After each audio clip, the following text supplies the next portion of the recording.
So in this tutorial, I'd like to show you how to do penciling on digitally prepared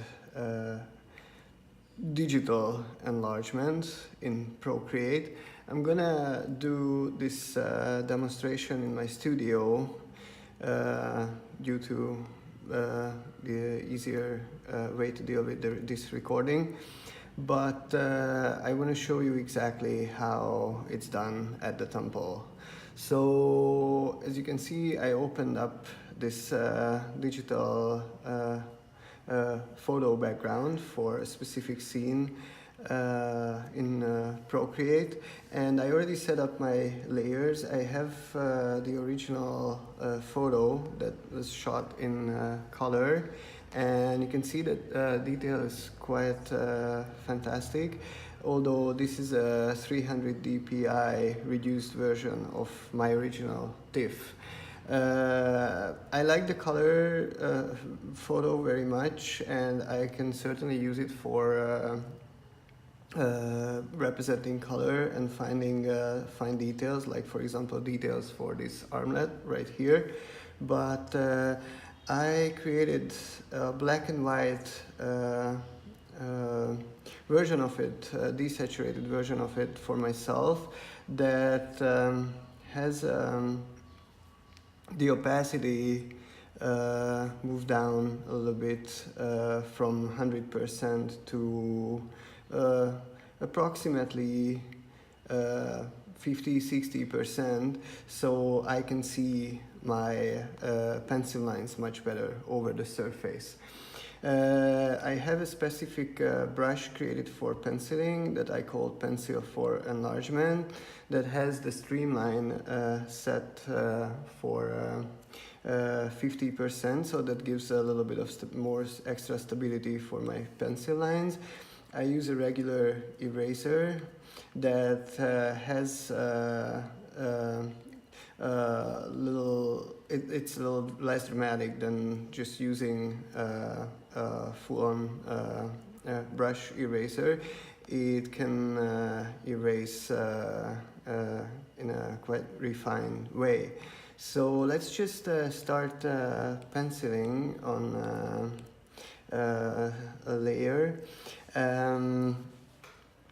Procreate also changed just one more little bit of information. Procreate also recently changed how the brush size is displayed and can be changed in the settings. So now you have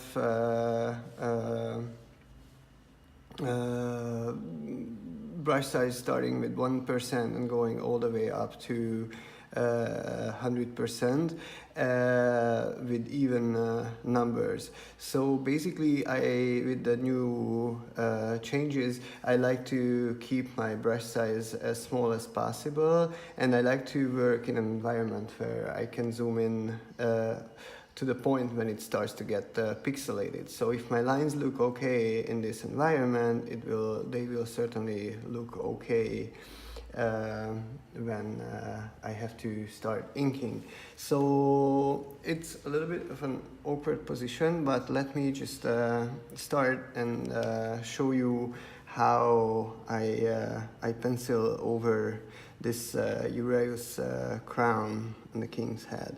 So I basically start with very, very fine lines. Maybe I zoom out a little bit further, and I can use the eraser. This is also a new development by setting it up associated with this little button right here in the center. So once I push and hold this button, my pencil becomes an eraser, so I don't have to move back and forth in between tools anymore, which is very convenient.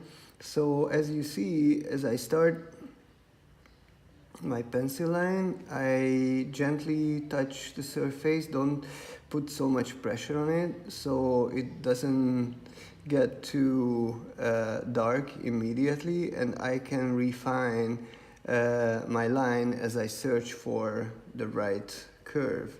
I can add a little bit from the outside if I feel that the curve should be a little bit more gentle or more dramatic.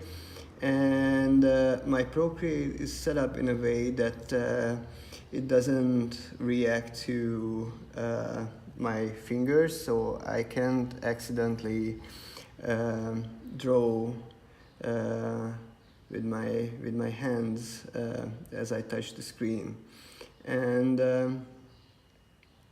as you can see, I'm not using artificial help here, except that little extra boost from the streamline effect that doesn't show much at this speed and doesn't really add much to or doesn't really create an artificial feel to my lines. It's still pretty much a freehand drawing that's created just like it would be on enlargement, on a photo enlargement. And as I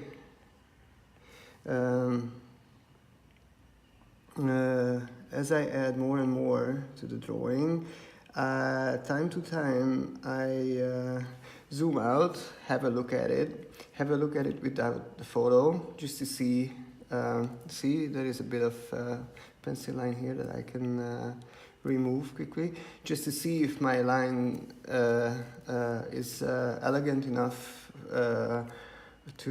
for inking in the studio. It's obvious enough. It has the right style captured, and well, it's still a slow process, obviously, but not that slow. So with this precision and this much carefulness, you can pencil the entire scene in about 2 to 3 weeks of work, which is quite amazing regarding the amount of information that's included here. So I'm not gonna bore you with the just doing this entire head live on a video, but I'll show you the final product in a second, so you can have a better understanding of how it looks when it's applied on the entire surface. Before I do that, I just want to show you the other layers I have here. I have a separate layer for obviously for the final version of the relief, which is what I was doing right now. I have the separate layer for all the trace lines that are actually quite many. And this crown, you can see the traces of an earlier version of the crown. And I have a separate layer for the paint that's represented by dotted lines according to the Chicago method. So these 3 separate layers come very handy when inking in the studio, so you can actually distinguish in between trace and final. You don't have to label every single line you draw to know later on what belongs to where. So if I show you the final version, you can see that there is quite much to it, and my pencil drawing will be upscaled before inking to a regular 1200 dpi environment. So obviously the lines have to be as precisely laid down as possible, with some labels, of course, to sensitive areas, what should be shadow line, half shadow.